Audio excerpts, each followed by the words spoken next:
শীতকালে বাজারে অনেক রকমের সবজি পাওয়া যায়, তার মধ্যে বাঁধাকপি কিন্তু অন্যতম। আর বাঁধাকপি তো আমরা সবাই রান্না করতে পারি, তবে এইভাবে একবার রান্না করে দেখো, এর স্বাদ ভুলতে পারবে না, একদম অনুষ্ঠান বাড়ির স্টাইলে। তো চলো দেখে নিই কিভাবে তৈরি করছি।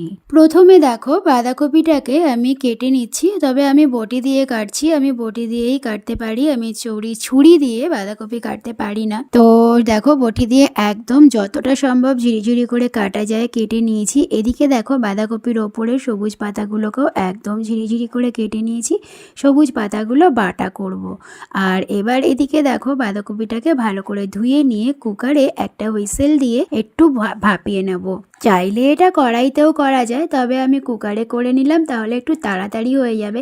আর কড়াইতে আমার কড়াইটার যা সাইজ, তাতে কড়াইতে করে একটু অসুবিধে হবে বয়েল করতে, তো সেই জন্য আমি কুকারেই করে নিলাম। এবার ওদিকে ওটা বাঁধাকপিটা সেদ্ধ হতে হতে এদিকে আমি দেখো চিংড়ি মাছগুলোকে একটু নুন হলুদ মাখিয়ে ম্যারিনেট করে নিচ্ছি, কারণ আজকের বাঁধাকপিটা চিংড়ি মাছ দিয়ে করব আর একদম অনুষ্ঠান বাড়ির স্টাইলে করব।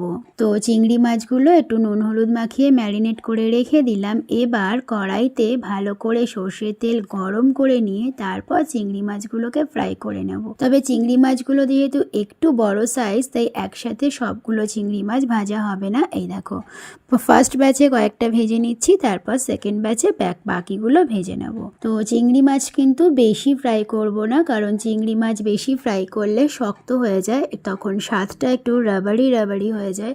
তো সেই জন্য চিংড়ি মাছকে বেশি ফ্রাই করব না। এবার দেখো চিংড়ি মাছগুলোকে লাস্ট ব্যাচটাও দিয়ে দিলাম। তো চিংড়ি মাছগুলো ফ্রাই করা হয়ে গেছে, এবার আমি চিংড়ি মাছগুলোকে তুলে নেব। এবার কড়াইতে আবার একটু তেল দিয়ে দিলাম। তেলটা যেই গরম হয়ে গেল, এবার দিয়ে দেব সাদা জিরে, গোটা জিরে। তারপর দিয়ে দিলাম একটা তেজপাতা। এবার দিয়ে দেবো একটা শুকনো লঙ্কাকে চিড়ে। এবার দিয়ে দিলাম কিছু গোটা গরম মশলা, গোটা এলাচ, দারচিনি আর লবঙ্গ। এলাচের মুখটা একটু ফাটিয়ে নিয়েছি, আর দারচিনি আর লবঙ্গটা একটু থেতো করে নিয়েছি, কারণ আমার ছেলের মুখে এরকম গোটা পড়লে ও আবার ঠিক পছন্দ করে না, তো সেই জন্য ওগুলো একটু থেতো করে নিলাম। এবার দেখো এরকম ডুমো ডুমো করে কেটে রাখা আলুগুলো দিয়ে দিলাম, একটু ফ্রাই করে নেব। আমি এখানে মিডিয়াম সাইজের 3টে আলু কেটে নিয়েছি এরকম ডুমো ডুমো করে, তারপর সেগুলো একটু ফ্রাই করে নিচ্ছি। এবার একটু নুন দিয়ে দিলাম, যাতে আলুগুলো তাড়াতাড়ি সেদ্ধ হয়ে যায় একটু, আর ভাজাটাও হয়ে যায়। দেখো আলুগুলো যেই একটু লাল লাল হয়ে এলো, এবার দিয়ে দিলাম কড়াইশুঁটি মানে মটরশুঁটি, আর সঙ্গে দিয়ে দিলাম কিছু কাঁচা লঙ্কা চিড়ে। আলু আর কড়াইশুঁটিটা যেই একটু ভাজা হয়ে এলো, এবার দিয়ে দেবো দেখো এরকম কুচনো পেঁয়াজটা কিন্তু কুচিয়েই দিতে হবে, বেটে দিলে মশলাটা একদম মিশে যাবে, সেক্ষেত্রে ভালো লাগবে না। আর তারপর দিয়ে দিলাম দেখো একটা টমেটোকে ভালো করে বীজগুলো ছাড়িয়ে একদম সরু সরু করে কেটে। পেঁয়াজ আর টমেটোটা যতক্ষণ না ভাজা হচ্ছে ততক্ষণ অবধি ভাজা করে নেব।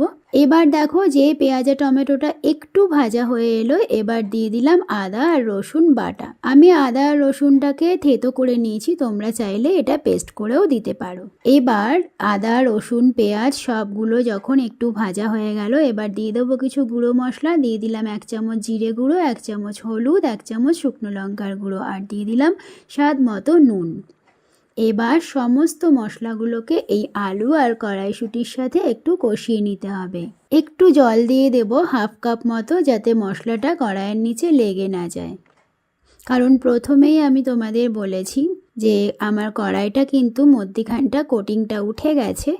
তো অনেকেই হয়তো ভাবতে পারো যে কড়াইটা নোংরা হয়ে গেছে, কড়াইটা নোংরা নয়, যেহেতু ননস্টিকের কড়াইগুলো কোটিং উঠে যায়, তো সেই জন্য মধ্যিখানে কোটিংটা উঠে গেছে, তাই একটু জল দিয়ে দিলাম যাতে মশলাটা নিচে লেগে না যায়। কোটিং থাকলে লাগে না, কোটিং না থাকলেই লেগে যায়। তো এবার দেখো চিংড়ি মাছটাকেও এই মশলাগুলোর সঙ্গে মিশিয়ে একেবারে সব কিছু সুন্দর করে কষিয়ে নিলাম। তারপর এবার দেখো সেদ্ধ করে রাখা বাঁধাকপিটা দিয়ে দিলাম। বাঁধাকপিটা সেদ্ধ করে রাখাতে আমার এটাই সুবিধে হয়েছে, যেহেতু আমার কড়াইয়ের সাইজটা একটু ছোট, তো সেই জন্য আমি বাঁধাকপিটা সেদ্ধ করে নিলাম এখানে আলাদা করে কুকারে।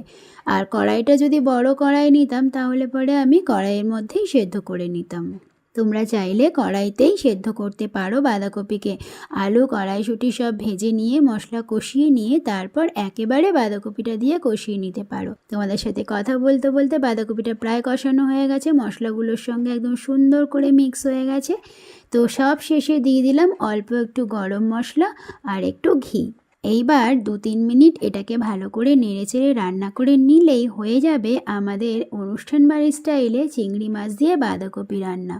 কেমন লাগলো অবশ্যই কিন্তু আমাকে কমেন্ট করে জানিও, আর অবশ্যই বাড়িতে এটা ট্রাই করো।